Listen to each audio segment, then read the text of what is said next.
हरि बोल, दंडवत प्रणाम। मैं श्रीला नरोत्तम दास ठाकुर के श्री श्री प्रेम भक्ति चंद्रिका पे कथा कर रहा था। उसी को आगे बढ़ाते हैं। यहाँ नरोत्तम दास ठाकुर हमको रागानुग भक्ति कैसे करनी है बता रहे हैं।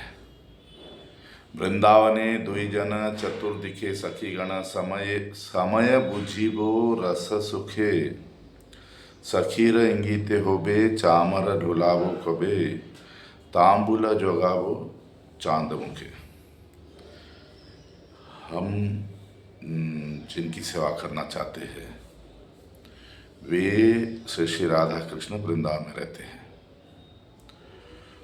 और चतुर्दिक चारों दिशाओं में उनको सखियां घेरी हुई है। तो समय के अनुसार मैं सेवा करूंगी, जब जब जो जो सेवा करना है। और जो मेरे से सीनियर मंजरियाँ हैं वो इशारा करेंगी तो मैं चामर सेवा करूंगी और उनके चांद जैसे मुख में तांबुल देने का समय होगा तो तांबुल दूंगी। तो ऐसे नरोत्तम दास ठाकुर यहाँ मुख्य बात तो यही बता रहे हैं कि हमारे राधा कृष्ण बस वृंदावन के वन में रहते हैं। तो कल मैं किसी को बोल रहा था कि हमारे लिए जावट एक बहुत बड़ा स्थान है। तो उन्होंने बोला हमारा तो वृंदावन होता है ना। फिर मैंने उनको बताया कि 12 वन है इस ब्रजमंडल में। उसमें ये गोवर्धन, जावट, बरसाना, नंदगांव ये सब वृंदावन के अंदर ही है, एक अलग नहीं। अलग अलग लीला अलग अलग जगह होता है मगर है तो वृंदावन ही। फिर ऐसा नहीं कि राधा कृष्ण अकेले है और हम अप्रोच कर रहे हैं, ऐसा नहीं। राधा कृष्ण बहुत सारी सखियों के साथ है और हम भी कोई मंजरी अकेले जाके सेवा नहीं करती। इसका भी एक ग्रुप होता है, 3 है, 5 है, 10 है, ये एक ग्रुप में काम करती हैं। तो कैसे काम करती हैं? उस समय जो जो समय में जो जो सेवा करना है। देखो नरोत्तम दास ठाकुर उनके गुरुदेव ने उनको बोला लोकनाथ गोस्वामी तुम अपने जन्म स्थान चले जाओ, वहाँ जाके प्रचार करो, साधना करो, जो भी है। खेतुरी बांग्लादेश। उनकी बहुत अच्छी मित्रता है श्यामानंद प्रभु से और श्रीनिवास आचार्य से। श्रीनिवास आचार्य के एक प्रिय शिष्य है रामचंद्र कविराज। नरोत्तम दास ठाकुर अपना क्या बोलते हैं, एक अकेलापन महसूस कर रहे हैं। उनको बहुत सारे लोग हैं मगर वो जो अंतरंग बातें होती है, जो जैसे जो मंजरियाँ होती है, तो उन्होंने रामचंद्र कविराज को बुला लिया। तो वही कीर्तन में लिखा रामचंद्र संग मांगे नरोत्तम दासा। यहाँ जो हम सेवा करते हैं, यहाँ जो हम चिंतन करते, सबको नहीं बता सकते। तो ऐसे कोई अंतरंग सखी 1 हो सकती, 2 हो सकती, 4, जितनी भी। मगर ऐसा नहीं कि मैं अपना भजन बता रही हूँ और बाकी सब, ऐसा नहीं।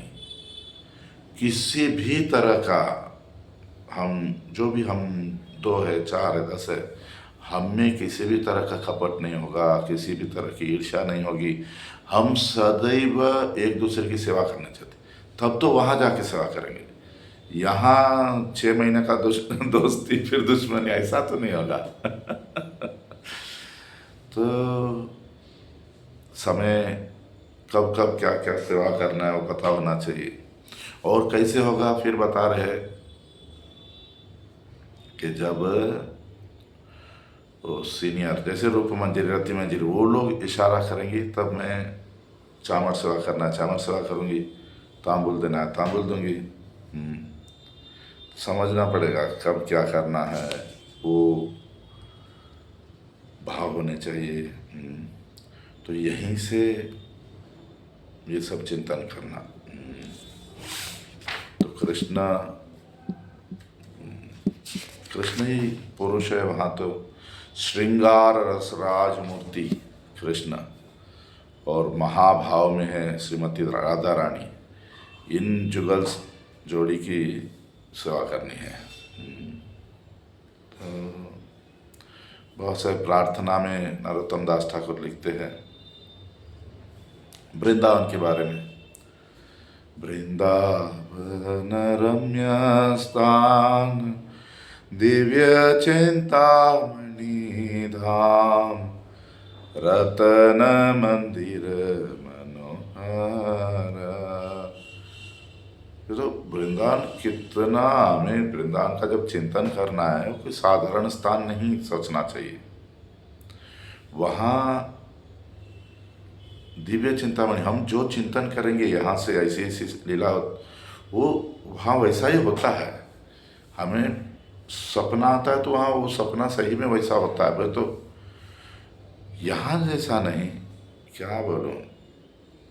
और राधा कृष्ण इतनी सुंदर जमुना किनारा, इतने कैसे पेड़ लताएं, जैसे ऐसे ऐसे पेड़ जो रत्न सोने के पत्ते होंगे, सोने के पेड़ होंगे, और ऐसे में अष्ट सखियाँ राधा कृष्ण की सेवा करती हैं। नरोत्तम दास कोय नित्या लीला सुखमय सदा स्फुरुख मोर माने।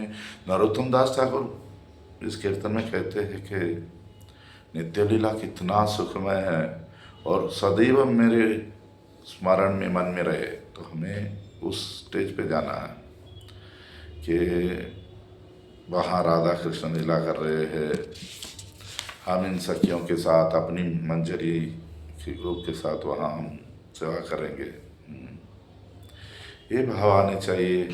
यहीं से हमारे मन में हमारे तो समय बुझिया, समय अलग अलग समय अलग अलग लीलाएं होती है। जैसे सुबह में राधा कृष्ण जगते हैं, फिर अपने अपने जावट नंदगांव जाते हैं, फिर राधा का स्नान कराने का एक समय होता है, उसका 16 श्रृंगार करने का एक समय होता है, वो नंदगांव रसे हुए। तो कहने का मतलब एक एक लीला एक एक समय है, तभी तभी वो सब सोचना। तो ऐसे मधुर से भी मधुर, इससे आकर्षक लीला और कुछ है ही नहीं। तो यहाँ से ही हरि नाम चिंतामणि भगवान का नाम करते हुए हमें इन सब लीलाओं का चिंतन करते हुए उस समय पे उस लीला अष्टकलिया लीला दी गई है। इसी के साथ साथ हम वहाँ सेवा कैसे करेंगे, वहाँ की जो मंजरियाँ यानी हमारी गुरु परंपरा, गुरु परंपरा जैसा बोलती है वैसा सेवा। तो यहीं से हमारी गुरु परंपरा में आस्था होनी चाहिए, श्रद्धा होनी चाहिए, निष्ठा होनी चाहिए, उनका अनुगत्य होना चाहिए। यानी हमारा भजन रूप गोस्वामी, 6 गोस्वामी, क्या बोलो, नरोत्तम दास ठाकुर, विश्वनाथ चक्रवर्ती, हमारा गुरु परंपरा उनके अनुगत्य में होना चाहिए अभी से भजन। तो वहाँ भी हम अनुगत्य में रहेंगे। यहीं पे हम अपना खुद का कर रहे तो कैसे वहाँ हम उनके इसमें जा सकेंगे, तो उनका भाव समझ सकेंगे। वहाँ भी स्वतंत्रता करोगे क्या, जाओगे कैसे स्वतंत्रता करोगे। तो हमें यहीं से ही सेवाओं का चिंतन करना कि वो जैसे हमें बता रहे हैं उस भाव में। तो ये साधना बहुत ज़रूरी है। साधना जैसे करेंगे वैसे ही फल भी मिलेगा। हरि बोल।